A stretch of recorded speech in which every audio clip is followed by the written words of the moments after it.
The house had settled into a strange quiet ever since winter rolled in. The kind of silence that didn't feel peaceful, but hollow, like something had been taken away rather than given. My husband had been working long hours again, barely speaking. Over dinner, buried in spreadsheets and contracts that kept his mind away from the rest of us. We hadn't touched each other in weeks. I'd almost forgotten the last time he kissed me goodnight without looking at his phone.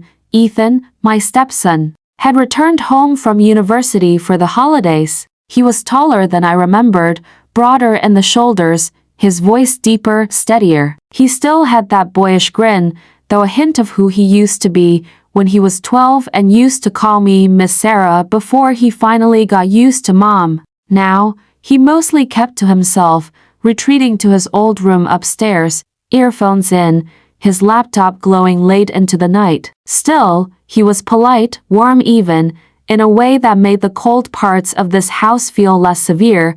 It was a Tuesday afternoon. The light was soft, dim through the gauzy curtains in the bedroom where I'd been folding laundry. The door creaked open behind me, and his voice came gently, "Hey, sorry, can you help me with something real quick?" I turned to find him standing there, in a crisp button-down shirt, dress pants slung low on his hips, a leather belt clutched in his hands.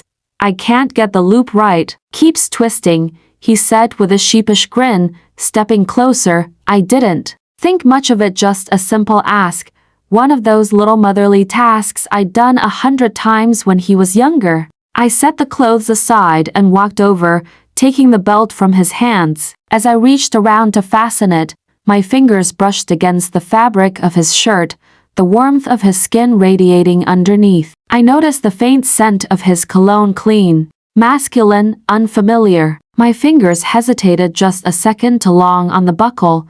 He stood still, quiet, and I could feel his breath, not loud, not obvious, but steady, slightly shallower than before. The belt slipped, and I let out a soft laugh to cover the tension that bloomed in my chest like something unwelcome. He looked down at me, his expression unreadable, but his eyes locked on mine. "Just for a moment, there," I murmured, fastening the belt and stepping back, pretending to brush off my hands.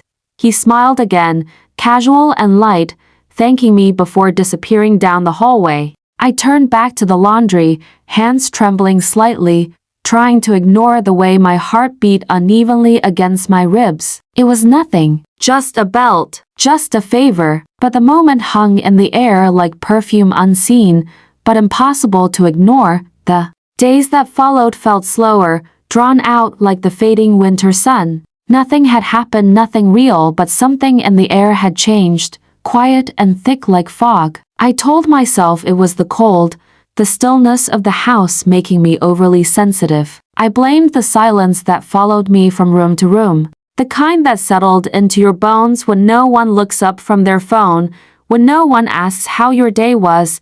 Ethan stayed close to the house most days, lounging on the living room couch with his laptop propped on his legs, headphones draped around his neck. He started helping out more, bringing in groceries without being asked, offering to chop vegetables while I cooked. He made jokes while I stirred pots, little teases that made me smile despite myself. He was kind, present in a way his father hadn't been for months. At first, I told myself it was sweet, harmless, but then I noticed the way his eyes lingered. It wasn't overt. There were no words, no gestures that crossed any line, but the way he watched me quietly, like he was memorizing something, made my skin prickle. One evening, while I stood at the kitchen sink scrubbing pans, he walked past me to grab a glass from the cabinet. His hand brushed the small of my back just barely, but enough to make my breath hitch. I told myself it was accidental. It had to be, but he didn't apologize. He didn't say anything at all.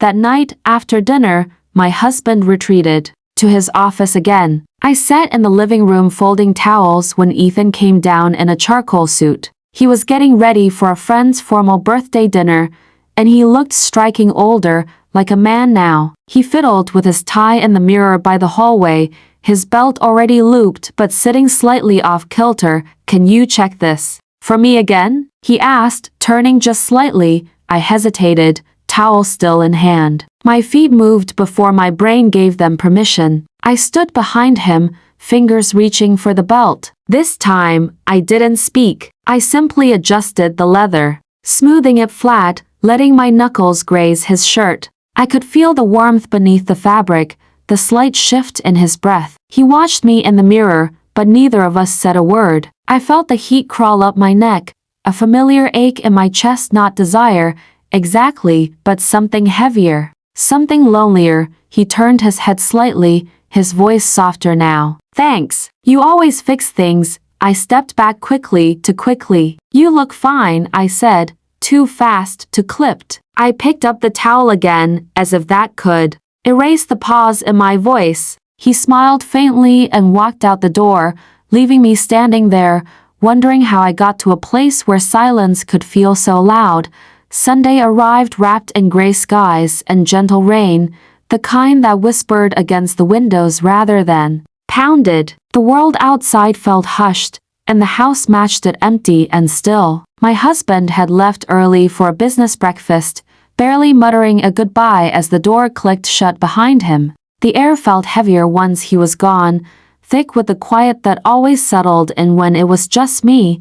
I stood barefoot in the kitchen, the tile cold against my soles, stirring a pot of oatmeal I wasn't even sure I wanted. The radio played low, some piano melody filling the silence. I didn't hear him coming down the stairs. It wasn't until I felt the shift in the room that I looked up, and there he was. Ethan stood at the archway, shirt half buttoned, hair still damp from a shower, his belt draped loosely over one hand. Morning, he said, his voice a little hoarse from sleep. I nodded, unsure why I suddenly felt short of breath. He stepped forward slowly, no rush in his movements, as though he were walking into something sacred. I know it's silly, he said with a soft chuckle, holding up the belt, but I swear I still can't get this right without it twisting. I didn't answer immediately. My fingers clenched tighter around the wooden spoon, then let go. I wiped my hands on a kitchen towel that now felt too thin, too fragile. He stood close enough for me to feel the warmth radiating from him, the faint scent of soap and something else I couldn't place. He offered the belt again. I reached for it. My hands found the leather first, then brushed against his shirt. The fabric was warm, his breath even. I adjusted the buckle, fingers fumbling more than they should have. My pulse thudded in my ears. He didn't speak, didn't move, just stood still, watching me with eyes that seemed far too knowing for someone his age. I finally looked up, his gaze caught mine, and neither of us looked away. I couldn't explain what was in his eyes: curiosity, tenderness, maybe confusion, maybe something else. I saw the questions I didn't dare voice. The ache I had been carrying for months felt suddenly visible, exposed beneath his stare. It wasn't about him, not really. It was the weight of being unseen, untouched, unheard. It was the closeness, the attention, the undeniable presence that I hadn't felt in so long. The belt was secure. My hands fell back to my sides.